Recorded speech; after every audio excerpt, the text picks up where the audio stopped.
Alright everyone, welcome to this video. In the last video we talked about if statements, which we learned how to use them, and we made a little amusement park program where we exercised our knowledge of if statements. In today's video I'm going to show you how to use a dictionary. And we're going to see how dictionaries are used to connect pieces of related information. You learn how to access the information in a dictionary, and we're also going to learn how to modify that information. If you're ready for this video, make sure to drop a like down below.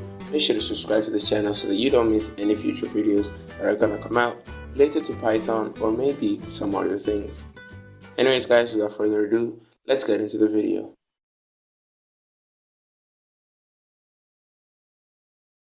So let's say we want to store the people who come to our amusement park. Now I'm going to use the example from the last video because it's easier to build on top of what we've already established.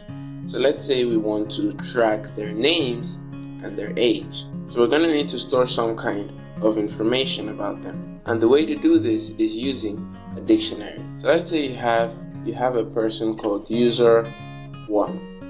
Now we declare a dictionary using these, I think they're parentheses or curly brackets. We use them at the beginning and the end of a dictionary. So we want to know the user's name and the user's age. So as you can see, the dictionary is kind of like variables inside a variable. This user has different parameters like the name and the age. So we're just going to convert these into strings, and I'll quickly show you an example. So let's say the name is my name, and let's say the age is 17. Now we have the name and the age of this user. Now this is the information about this user. To access it, we can print it. We can print the entire variable. So we're going to see what that does, and then we're also going to print the user, and then we're going to access it like the index of a list. So we're going to see if we can get the name of the user and also if we can get the age. So let's run this program and see what we get.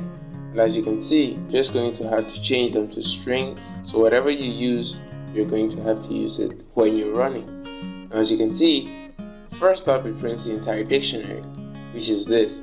But that doesn't really help us a lot. But when you tell it to print the name, it prints this. And when you tell it to print the age, it prints this. So we're defining dictionary keys, and each key is connected to a value. Now you can guess the keys we're using are the key, name, and age, and the values are the name and the age of the person who we're working with. So the value of a key can be a number, a string, a list, for example, or even another dictionary. You can use anything as the dictionary value. Now the dictionary is wrapped in braces, which we've already looked at when we were trying to define it. Now, as you can see, to access the value in a dictionary, you're going to access it like you access list indices. So you're going to use the square brackets, and instead of putting a number, you're going to put the key, which is usually a string, but it could be something else, so make sure you get that correct. And then it's going to return the value of that key. And then also we can work with dictionary elements. So we can do this, we can print, of course we use f strings, and we can use some formatting to print a more desirable, a more user-friendly statement. So what I'm going to say here is, of course I recommend you put these in variables, but I'm just going to do it directly. And once that's done, I'm going to save and run. As you can see, it prints it correctly. So it says Menye is 17 years old. Now that is how you can do that. To make it easier, you can store these two in a variable, and that's going to make it much easier. So I'm going to change the name and the age, and let's see what happens when we print it once again. As you can see, it changes. Bob is 55 years old. So let's see what happens when we add another one. We're going to add the paid key to show if you've paid or not. So it's going to be either paid or not paid. So then we're going to add, and he or she has, and as you can see, once you have that all set up, Bob is 55 years old and he or she has not paid. But we can easily change that to paid because it's still going to make sense. So as you can see, we've added a new key value. So another way you can do this is, instead of doing it manually, you can add the paid automatically. So we're just going to cut this out, and now we're going to do user1 paid, and then with this we're trying to access a non-existent value, but we're not actually going to access it. We're actually going to give it a value. So we're going to give it the value paid. And when you save this and you run, it's still going to say that he or she has paid. So let's say we make it something ridiculous, like paid way too much money. We run that and it's going to say, oh, it's 55 and he or she paid way too much money. So that's how we can add a new dictionary key without actually doing it manually. Let the program do it. So this just adds this at the end of the program. It doesn't enter into a specific place. So another thing you could do is you could do this. So as you can see, I've put these in their own places, and I'm just going to start with an empty dictionary. So when we run this, it's supposed to print the same thing because I defined all of them outside. So that's another thing you can do. You can start with an empty dictionary and then you slowly add in your keys and values. So let's say we want to change some values inside. So before this, he has not paid. So we're going to say he has not paid. So then at the end of this statement, we want it to be that he has paid, because we're going to print this statement which says Bob, or maybe user, because we don't know the name of the user. So we're just going to add that again, just paid. And then we can add some more print statements processing or something like that, so that there can be a demarcation. So he just paid, and then after he just paid, he has to get a change of status. So how do we change a value in a dictionary? Well, it's pretty simple. Just like we set it, you can just change it like a variable. So after he pays, his paid status changed and his paid status is now paid. So has not paid becomes has paid. So we're going to run this so that we can see what it prints out. And as you can see, Bob is 55 years old and he or she has not paid. Bob has just paid, and then he has paid. So it prints out a new statement. So the same way you set a variable value is the same way you change it. Just like variables, there is nothing different. Now also you can remove key value pairs. Let's say we have a key value pair that we don't need. Cool, the user is cool, but what do we need it for? We don't use it in any of our statements. Of course, if we needed it, we're going to use it, but now we don't really need it, so we're going to need to delete it. So first things first, I'm going to print the cool statement. Save this and run, and at the end you get cool. But we don't want that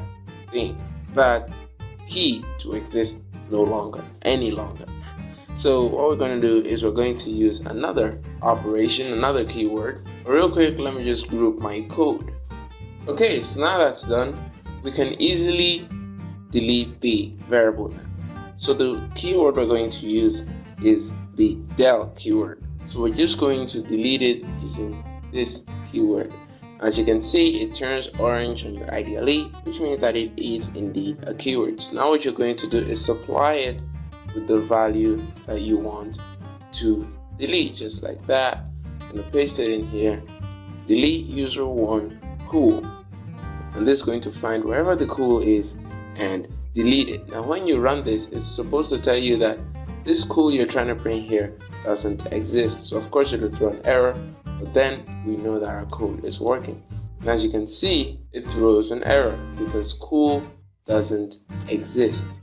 So that's how you delete key values. So another way to get dictionary keys is using the get. keyword itself. Now, how to do this is, if you're looking for a dictionary key that doesn't exist, it can help you to get the dictionary key. Now, the way to do this is using a value. So we're going to check if cool still exists, and if not, we're going to print out a statement. So we're going to make a variable called check, and we're going to use get. Now, how this works is you're going to tell it what you want to get, which is cool. Now, right side, you're going to give it a variable to use if that value doesn't exist. So if cool doesn't exist, you're going to use this new value instead. So we're going to say, we're just going to print that if there is no value for cool.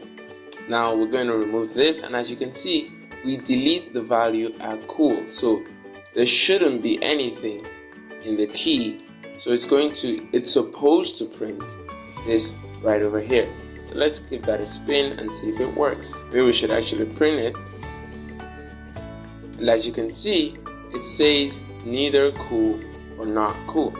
But we do have a cool here. It's just that we're deleting it. So let's say we never deleted it. What happens if we didn't delete the key? As you can see down here, it prints cool because we kept the keyword instead of deleting it. So that's how the get works. Now, what if you leave this empty? What if you just do this? Let's see. Why not? It's better to test it than to explain it. So let's run this and see what happens. Python returns none. Now, what does this none mean? It means that the key doesn't exist. No value exists. It's not an error, but it's a special value that is just sent out to indicate the absence of a value in your key. Later on in this tutorial, we're going to look at more ways you can use that statement. But for now, you can go out and practice with these dictionaries.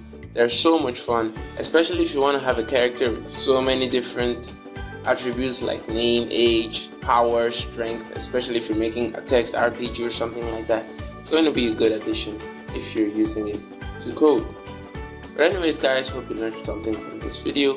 Hope you enjoyed it. If you did, drop a like down below, and also subscribe to this channel so that you don't miss future videos that come out. In the next video, we're going to get a little more automatic, and we're going to learn how to loop dictionaries, and we might also pick up some extra information as we're looking at that. So I hope you're ready for that video. Don't forget to subscribe, hit the notification bell, check out the description for the links to my socials. Stay happy coding, and I'll see you in the next video.